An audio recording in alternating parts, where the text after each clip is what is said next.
Mahabharata 6. 7. Dialogo sa pagitan ni Krishna at Arjuna. Sinabi ni Arjuna, "O Ulan, sino ang nanalo sa digmaang ito? Sino ang sumaire sa tatsulok na ito? Sabihin mo sa akin, O Jonathan." Sumagot ang Panginoon, nang ang mga kaluluwa ni Narada at Vishnu ay nag-away, ang mundo ay biglang nagalit. Ang mga hilig na nangingibabaw sa yajna ay hindi mauunawaan sa pamamagitan ng apoy. Ang Vedas ay hindi maipaliwanag ang mga masigasig na pantas. Ang mga hari at kadiliman ay naghari sa mga Diyos. Ang lupa ay nanginig, ang langit ay tumagilid, ang kanyang mga bituin at mga planeta ay nalaglag mula sa karagatan.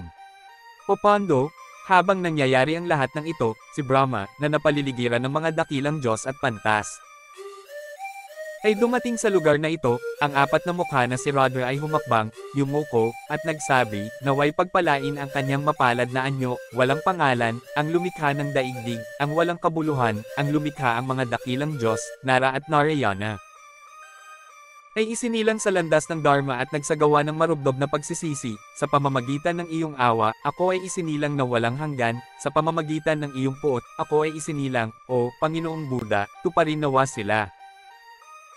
Ganito ang sinabi ni Brahma, at inilabas ni Rudra ang apoy ng galit.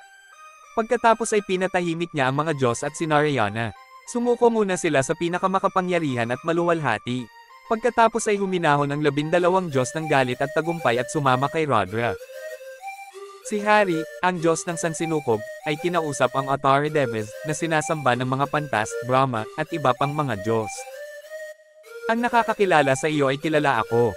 Sino man ang sumusunod sa iyo ay sumusunod sa akin. Walang pinagkaiba sa amin. Hindi ka dapat magdalawang isip. Mula ngayon, ang tatak ng sibat sa aking dibdib ay tatawaging Srivacha.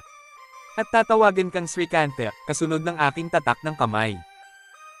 Nagpatuloy si Krishna, sa pamamagitan ng pagmamarka ng 2 markang ito sa iyong katawan at pagpapanatili nitong espesyal na pagkakaibigan, ipapadala ni Rudra ang mga Diyos, kasama na si Rudra, sa kani-kanilang mga lugar at magsasagawa ng penitensya. "O demonyo, sinabi ko sa iyo kung sino at paano nanalo sa digmaan. Ipinaliwanag ko sa iyo ang aking lihim na pangalan, na sinabi sa iyo ng mga Diyos, at ang kahulugan nito. Kaya, gumagala ako sa mundong ito, sina Brahma at Shantana, sa iba't ibang anyo. Dahil iniligtas kita at nanalo ng malaking tagumpay sa digmaan. Kapag sumiklab ang digmaan, alamin na ang nakatayo sa harap mo ay hindi ikaw, kundi si Rudra, ang Diyos ng mga Diyos. Sinabi ko sa iyo na siya ang paalaala ng panahon, at ang pananambalik ng puot. Hindi mo pinatay ang iyong mga kaaway, ngunit pinatay niya sila. Pagpupugay sa walang katulad na makapangyarihan, ang Diyos ng mga Diyos, at ang Diyos ng lahat." Pag-uusap kasama sina Nara at Narayana. Sinabi ni Sivanagara, "O Sudananda, ang mga pantas ay mamamangha sa marinig ang kahangahangang kwento na iyong isinasalaysay.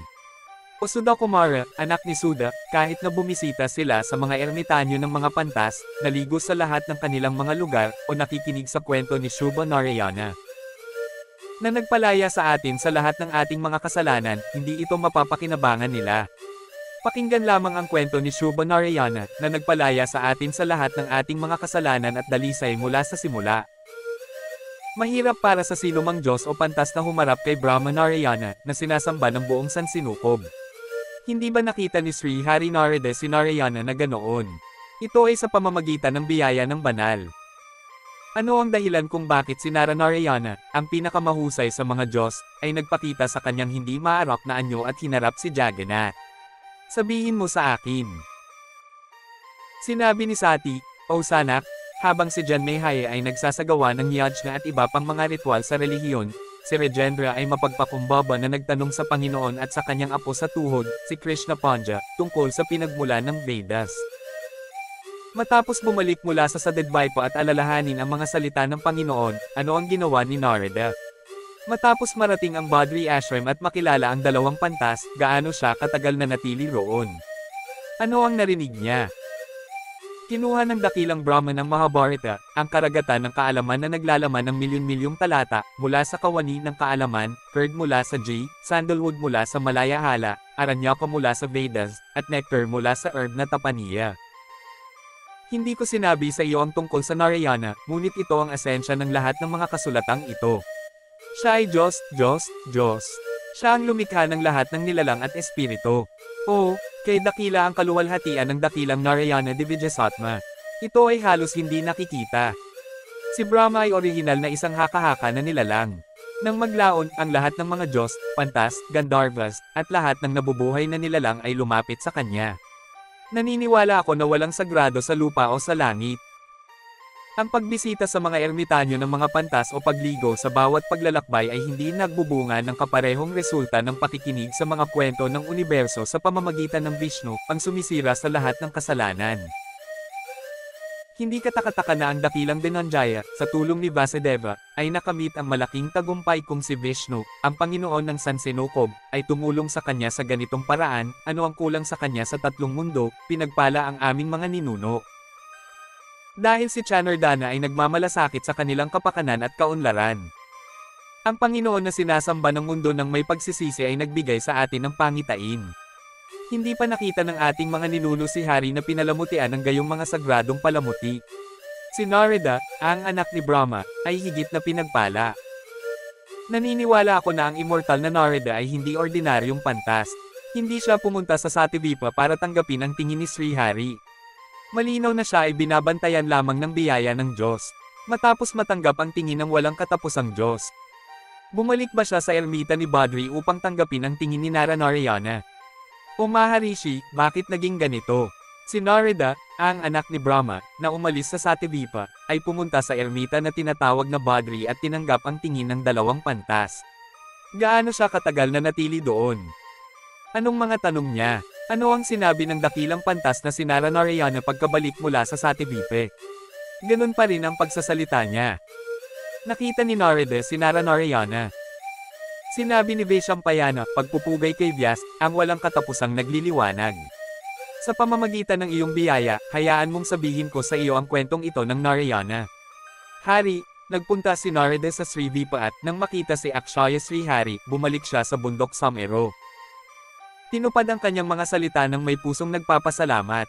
Ang pantas ay namangha at sinabi, nakarating ako rito ng ligtas, O Hari, pagkatapos ng mahabang paglalakbay.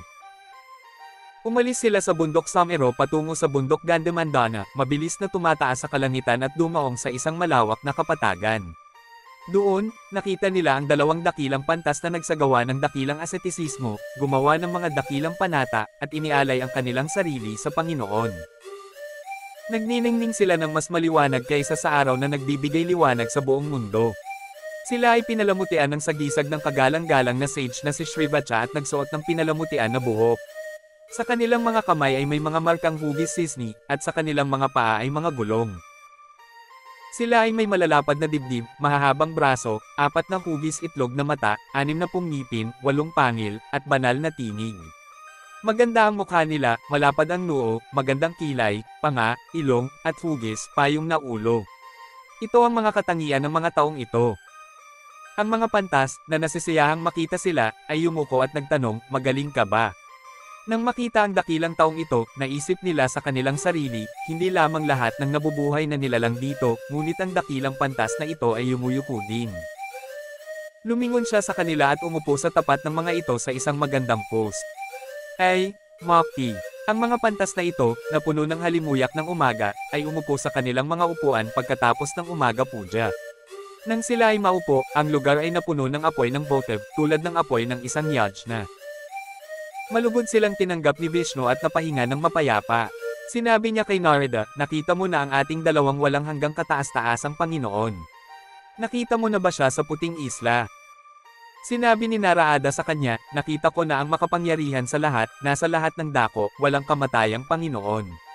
Ang lahat ng tao ay mga Diyos at matatalinong tao. Kahit ngayon, kapag nakita ko kayong dalawa, ang mga walang hanggan, nakikita ko kayo. Ang mga katangian ni Hari ay nahayag sa mga ito sa banayad na anyo. Nakikita ko kayong dalawa na hiwalay sa Panginoong iyon. Sino ang maihahambing sa kanya? Sino ang pinagkalooban ng karangalan, kaluwalhatian at kabutihan? Na sinabi sa akin ng Diyos ang tungkol sa perpektong relihiyon, ang prinsipyo ng kaalaman, at ang kanyang nakaraan at hinaharap na pagkakatawang tao. May mga puting tao na walang limang pandama, matatalino at tapat sa kataas-taasang kaluluwa. Lagi nilang sinasamba ang Diyos na iyan. Nakipaglaro siya sa kanila. Ang kanyang mga deboto ay lubos na tapat sa Diyos at sa mga mahal nila. Hindi ba siya minamahal? Ang mga deboto ng omnipresent na Mandava, ang tagapagtanggol ng San Sinukob, ay palaging nakikipaglaro sa kanila. Hindi ba siya Diyos? Mahal mo ba ang Bhagavad Gita? Siya, ang Diyos, ay sanhi at bunga. Siya ang pinakamataas na liwanag, ang dahilan, ang kaayusan, ang batas, ang mananakop ng dakilang mundo. Ayon sa teorya, siya ay namuhay ng may kamalayan sa isang puting isla na iluminado ng kanyang sariling liwanag. Ang kaluluwang ito ay nagliliwanag ng kapayapaan sa buong tatlong mundo. Sa gabi, siya ay matalinong nag-ayuno. Doon, hindi mainit ang araw, hindi sumisikat ang buwan. Nakatayo siya sa isang paa, nakadikip ang mga kamay, nakaharap sa hilaga. Siya ay umawit ng Vedas at nagsagawa ng penitensya. Brahmas, sage, hayop iba pang dakilang Diyos, demonyo, ahas, gintong Diyos, Gandharvas, Siddhas, at mga hari, ayon sa Dharma. Kinanta niya ang bawat awit at himno ng papuri sa Diyos at nanalangin sa kanyang paanan. Ang kanyang mga disipulo ay namuhay sa pag-iisa, nakatuon sa Diyos at nagsasagawa ng iba't ibang mga gawa, at ang Diyos mismo ang nagpasan sa kanila sa kanyang ulo. Wala nang higit na minamahal sa kanya kaysa sa matatalino at marangal sa tatlong mundo. Sa makatuwid, ako lamang ang kanyang disipulo, at narito ako dahil sinugo niya ako. Ang Panginoon mismo ang nagsabi nito. Sa makatuwid, ako ay kasama niya at laging kasama niya. 2. Sinabi ni Narayana kay Narada ang mga kaluwalhatian ni Vasudeva. Sinabi ni Narayana, mapalad, maswerte ka. Nakita mo ang Diyos na ito. Kahit si Brahma at ang mata ng lotus ay hindi siya nakita. O Narada, napakahirap makita ang Supremo. Totoo ang sinabi namin. Walang nagmamahal sa kanya ng higit pa sa kanyang mga deboto. Sa makatuwid, o banal na liwanag, ipinagkaloob mo sa iyo ang pangitain. O banal na liwanag, maliban sa amin, walang pagsisisi ang makakarating sa tahanan ng kataas-taasan. Ang tirahan na iyon ay kasing liwanag ng sinag ng 1,000 araw. Mula sa tahanan na iyon siya ang namamahala. O Viparana, ang pasensya ay ipinanganak sa mundo mula sa lumikha ng mundo. O kataas-taasang Diyos sa pamamagitan ng kapangyarihan ng pasensya. Ang Rasa ay ipinanganak mula sa nagnanais ng kapakanan ng mga nilalang. Mula sa tahanan na iyon ay umaagos ang walang anyo na bagay. Mula sa tahanan na iyon ay lumabas ang walang anyo na liwanag. Ang araw, puno ng kaluwalhatian, ang namamahala sa mundo. Mula sa tahanan na iyon ay bumangon ang langit. Mula sa hanging iyon ay umiikot sa buong mundo. Ang Diyos na ito, ang Panginoon ng lahat ng mundo, ang pinagmumula ng mga salita. Mula sa isang kaluluwang ito, ipinanganak ang walang hangganang langit. Mula sa isang kaluluwang ito, ipinanganak ang mga kaluluwa ng lahat ng nilalang. Mula sa buwang ito, puno ng habag, puno ng birtod ng liwanag. Ang kaalaman na kanilang natatamo sa pamamagitan ng tula ng mga banal na makata ay tinatawag na Vedas. Tinatawag silang Satipadaka. Para sa mga malaya sa kasalanan at karumihan at sa landas tungo sa pagpapalaya, ang araw ay ang pintuan. Ang tahanan ng dalawang sinag ng liwanag na sumisira sa kadiliman ng buong mundo. Dahil sinusunog ng araw ang lahat ng kanyang mga organo, pumapasok sila sa Diyos na ito bilang atomic energy. Mula sa enerhiyang iyon, sila ay napalaya at nakakamit ang pagiging perpekto. Pagkatapos ay pumasok sila sa espiritual na Paratyamana. Kapag napalaya mula sa Paratyamana, ang mas mataas na kaluluwa ay pumapasok sa espiritu upang makipag-usap sa kataas-taasang kaluluwa. Ngayon, ang isang kaluluwang wala sa tatlong birtod ay wala sa dalawang birtod. At wala sa birtod ni Nirgara Paramatma, na si Nirgara at nakakaalam ng mundo. Alamin na si Baso, ang nasa lahat ng dako at tunay na nakakaalam sa mundo, ay maaaring maabot sa pamamagitan ng konsentrasyon, disiplina, pagpipigil, at pag-iisa. O Divijayotiman, kaming dalawa, ipinanganak sa kaharian na ito, ay naghahanap ng kanlungan sa magandang ermita ng Buddha. At magsagawa ng austerities, o Divijayotiman, ang banal na pag-ibig ng isang Vasuva ay nakakaapekto sa tatlong tao. Naway maging malusog sila. Iyon ang dahilan kung bakit ginagawa namin ang mga ganitong pagtitipid. O Divijayotiman, gaya ng nakasanayan, pagkatapos gumawa ng pinakamagagandang panata, pareho tayong nakilala sa puting isla. O Pantas, alam namin kung ano ang mangyayari sa hinaharap, kung ano ang nangyari sa nakaraan. Kung ano ang mangyayari sa kasalukuyan, kung ano ang makikinabang sa tatlong tao. O Dakilang Pantas, sinabi sa iyo ng Panginoong ito ang lahat. Sinabi ni Vesampayana nang marinig ni Narada ang mga salita ng dalawang lalaking nagsasagawa ng austerities, umawit siya ng maraming mantra tungkol kay Narayana, sinamba ang kanilang mga pinagpipitagan ng Diyos, at nanatili sa ermita ng Narayana sa loob ng libu-libong taon, pinupuri si Narayana. Mahabharata 7, nagpatuloy.